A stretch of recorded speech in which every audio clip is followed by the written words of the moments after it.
핵심 정리 59, 교재 45 보세요. 이제 이 단어는 대한민국 정부의 수립, 그 다음에 북한 정권의 수립에서 두 가지 내용이 나와 있습니다. 우리가 앞서 살펴봤던 여러 가지 일련의 어떤 이념적인 갈등, 그 다음에 정치적인 이슈의 견해의 차이, 이런 것들 때문에 우리가 통합되지 못하고, 계속 분열된 양상을 보였고, 그 분열된 양상의 끝에 이제 결국 분단으로 갔다라는 얘기를 했습니다. 자, 그러면 남한과 북한의 정부가 어떤 과정으로 수립이 되었는지, 우리가 앞서 내용과 관련이 깊기 때문에 뭐 복습 차원일 수도 있고, 이제 여러분들이 좀 편안하게 봤으면 합니다. 비교적 내용이 간단합니다. 일단 우리가 유엔 소총회 결의에 따라서 가능한 지역만 이제 그 민주적인 선거를 통해서 정부를 수립하기로 결정이 났잖아요. 이제 우리가 용어는 가능한 지역이라고 했지만 사실상 38도선 이남 지역을 의미하는 것이고, 그래서 그 결의에 따라서 1945년 5월 10일 50총 선거가 이루어집니다. 자, 전국 동시에 이제 선거가 이루어지고요. 물론 그 단독 정부 수립에 반대했던 정치 세력들은 이 선거에 참여하지 않습니다. 자, 한 가지 여러분들이 알아야 할 점은 우리가 총선거라고 부르잖아요. 총선이라고 부르는 용어들이 있어요. 우리도 지난 4월 달에 총선이 있었잖아요. 이 총선에서 우리가 누구를 뽑느냐? 총선에서는 국회의원을 뽑습니다. 국회의원. 그러니까 우리나라 최초의 어떤 선거는 총선거였어요. 우리가 이제 정부를 수립하려면 어떤 과정을 거쳐야 되냐면, 일단 법을 만들어야 돼. 법을 만들어서 이 법에 따라서 어떤 법을 기반으로 한 여러 가지 정부나 그 밖에 기관들을 이제 이렇게 수립을 해 나가야 되는데, 이 법을 만들기 위해서는 먼저 국회가 꾸려져야 되는 거잖아요. 이 국회를 꾸리기 위해서는 국회의 구성원이었던 국회의원을 뽑아야 되는 거야. 그래서 우리가 최초의 선거는 국회의원을 뽑는 선거였어.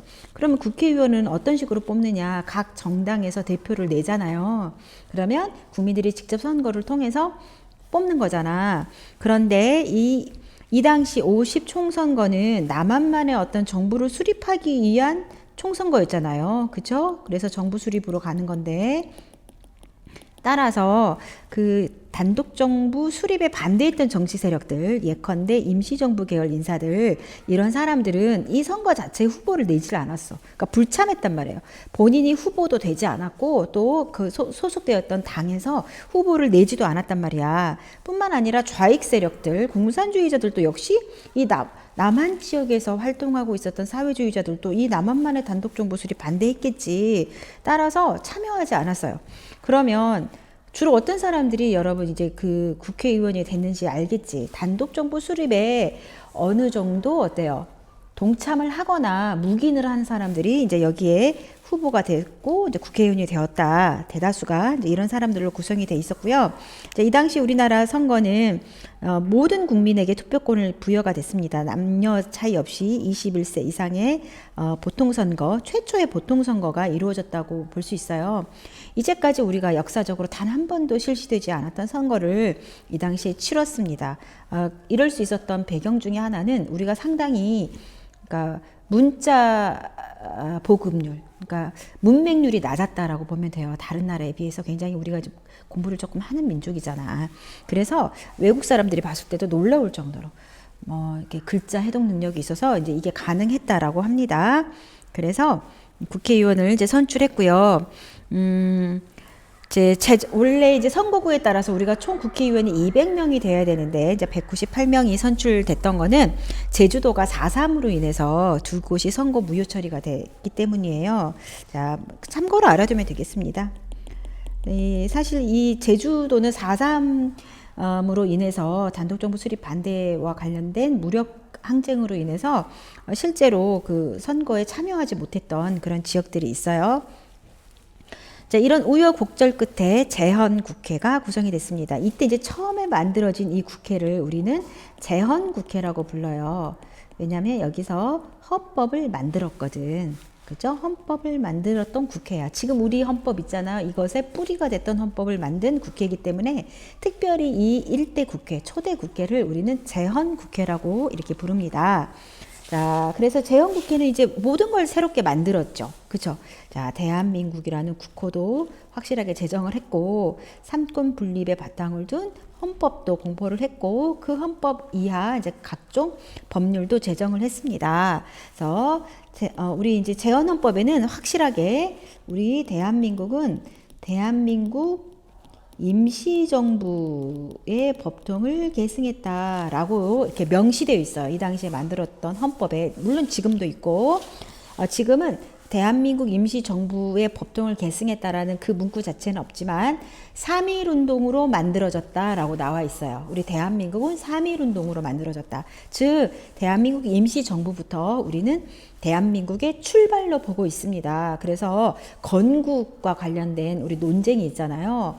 자, 1919년이 건국이냐, 그러니까 임시정부부터 건국으로 볼 것인가, 1948년부터 건국으로 볼 것인가, 이런 이제 논쟁이 있는데, 우리 헌법은 대한민국 임시정부부터, 그러니까 이 임시정부의 법통을 계승해서 이 대한민국 정부가 탄생했다고 이렇게 보고 있습니다. 자, 그래서 국민주권주의, 그 다음에 민주공화국, 그 다음에 대통령 중심제. 근데 이제 초대 대통령은 어디서 뽑았느냐? 이제 국민이 직접 선거에 의해서 뽑았던 게 아니라 국회의원들이 간접 선거를 통해서 뽑았어요. 이 말은 뭐냐면 이 당시에 국회의원들, 이때 처음으로 뽑혔던 국회의원들은 법도 만들었지만 대통령도 선출했어. 웃기죠? 초대니까 그러는 거야. 우리가 입법, 사법, 행정이 엄연하게 이제 분리되어 있음에도 불구하고 입법부에서 대통령을 이제 선출했어요. 초대 대통령은. 근데 아까 이야기했지. 단독 정부 수립에 반대했던 정치 세력들은 여기에 참여를 안 했잖아. 이미 국회의원이 되기 포기했잖아요. 그쵸? 불참했잖아. 이러다 보니까 당연히 단독 정부 수립과 관련된 사람들이 이제 대거 국회의원이 됐고, 따라서 이승만이 대통령이 되는 거는 너무나 당연한, 이승만 세력이 이제 국회를 장악했기 때문에 이런 수순을 밟았다고 볼 수 있어요. 그래서 국회에서 대통령을 간접 선출했다라는 것도 여러분 특이점이니까 좀 기억을 하세요. 지금과 많이 다르죠. 그래서 이제 초대 대통령으로는 이승만, 그 다음에 이 당시에는 대통령 부통령제였어요. 그렇죠. 그래서 부통령으로는 이시영, 이제 이분이 선출이 됐습니다. 이시영은 여러분 예전에 동영상으로 올렸던 그 육형제 이야기 있죠. 이회영 일가, 선생님이 출제도 했었는데 노블레스 오블리주를 실천했던 사만의 갑부 출신이었던 이 이씨 집안 형제 중에 한 명입니다. 유일하게 해방이 돼서 살아서 돌아온 사람이죠. 6명 가운데 이제 유일한 사람이고, 이분은 이제 초대 부통령을 지내게 됩니다. 자, 이렇게 남한만의 단독 정부가 이제 수립이 됐고, 유엔에서는 한반도 내에서 유일한 합법적인 정부다. 그러니까 북한 정권은 합법적인 정부로 이제 유엔에서는 인정하지 않은 이런 거다라고 여러분들이 이해를 하면 되겠습니다. 우리 대한민국은 국제사회의 인정을 받았습니다. 자, 그 다음에 이제 그러면 이렇게 이제 남한의 정부가 수립될 때, 대한민국 정부가 수립될 때 북한은 어떤 과정을 거쳤느냐. 북한이라고 해서 다 공산주의자들만 있는 건 아니잖아요. 이 당시에 민족주의자들도 있었고, 역시 해방 직후에 북한 지역에서도 건국준비위원회가 활발하게 활동을 하고 있었습니다. 특히 평안남도 건국준비위원회 위원장이었던 조만식 같은 경우는 대단한 이제 민족주의자이고, 일제강점기 때 물산장려 운동을 주도했던 이제 분이기도 합니다. 그러나 사실상 이제 사회주의 계열이 이제 주도권을 잡게 되면서 이런 분들은 다 나중에 어때요? 이제 숙청당하고 말죠. 특히 북한 같은 경우는 소련군에 의해서 간접 통치가 이루어졌던 곳이잖아요. 특히 소련은 기존에 한국인들이 만들었던 정치단체나 이런 것들을 대부분 많이 인정을 해줬는데, 특히 그 가운데서도 민간 자치기구였던 인민위원회를 굉장히 뒤에서 많이 서포트를 했습니다. 그래서 인민위원회를 기반으로 해서 사회주의 계열들이 주로 이제 실질적인 어떤 주도권을 장악하게 됐고, 이거를 이제 소련이 굉장히 뒤에서 많이 지원을 했고, 특히 소련의 지지를 많이 받았던 이제 김일성이 많이 후원을 받았다. 큰 정치적 영향력을 행사하게 되었다. 선생님이 이제 과거에 여러분 그 만주 지역에서 항일 투쟁과 관련해서 김일성 이야기를 한 적이 있어요. 동북 항일 연군으로 이제 활동을 했고 보천보 전투에서 이제 큰 명성을 떨쳤으나 이후 이제 소련으로 들어갔고 해방 이후에 소련군과 같이 들어오면서 굉장히 이제 친소적인 성향을 띤 그런 인물이었고 소련의 입장에서는 친소적인 성향을 띤 이제 김일성을 뒤에서 이제 밀었겠죠. 그죠? 자, 북한 정권의 수립 과정을 보면 자, 북조선 임시인민위원회라는 것을 전국적인 단위의 임시인민위원회를 만들었고 이제 정부가 수립되기 전부터 이미 친일파를 청산합니다. 북한 같은 경우는 북한 정권이 수립되기 전부터 친일파를 청산하고 그 다음에 토지 개혁을 단행하게 되는데 자, 북한의 토지 개혁은 무상몰수 무상분배입니다. 그러니까 지주들에게 토지를 그냥 뺏어요.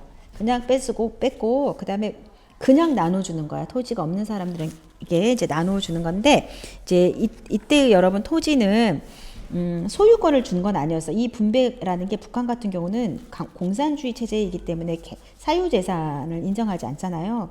소유권을 준 건 아니고 토지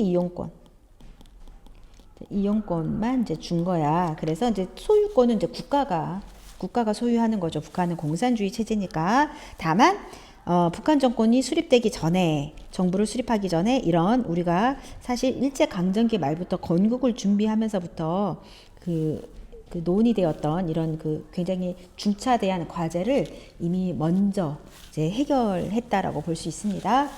자, 그 다음에 이제 북조선 임시인민위원회가 나중에는 이제 북조선 임시자를 떼죠. 이제 인민위원회로 바뀌면서 이제 이게 일종의 이제 우리나라로 치면 이제 국회 같은 겁니다. 그죠? 그래서 이제 법을 만들고 군대도 이때 여기서 만들고요. 결국 나중에 어때요? 이제 정부 수립을 하게 됩니다. 그래서 국호를 조선 민주주의 인민공화국을 수립하게 되었다.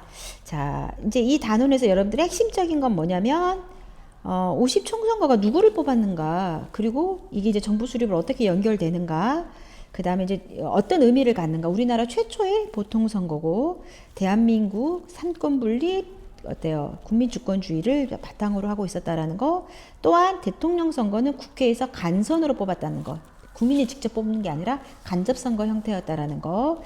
자, 유엔에서 어때요? 이제 대한민국을 유일한 합법정부로 한반도 내에 합법정부로 봤다라는 거고, 북한은 다양한 정치 세력 가운데 특히 소련의 어때요? 지원을 받은 이제 김일성을 중심으로 세력을 키워갔고, 정부가 수립되기 전에 이미 친일파 청산이라든가 토지 개혁 이런 부분들이 이미 이제 이루어졌다라는 거. 자, 그리고 나중에 조선민주주의인민공화국을 수립을 하게 됩니다. 우리보다 대략 한 25일 정도 이제 늦게 9월 9일, 우리는 8월 15일이잖아요. 그쵸? 남한은 이렇게 이제 차이를 보이면서 어때요? 이제 분단이 거의 이제 곧 가시화된, 뭐 사실상 분단이 된 이런 상황이라고 볼 수 있겠습니다. 자, 그 다음에 우리 테스트 한번 봐볼까요? 자, 쪽지 시험.